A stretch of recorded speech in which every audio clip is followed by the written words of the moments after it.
السلام على الحسين وعلى علي بن الحسين وعلى أولاد الحسين وعلى أصحاب الحسين.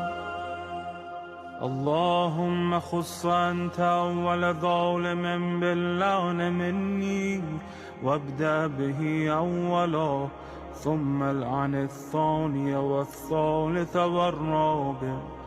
اللهم العن يزيد خامسا، والعن عبيد الله بن زياد وابن مرجان وعمر بن سعد وشمرة وآل أبي سفيان وآل زياد وآل مروان إلى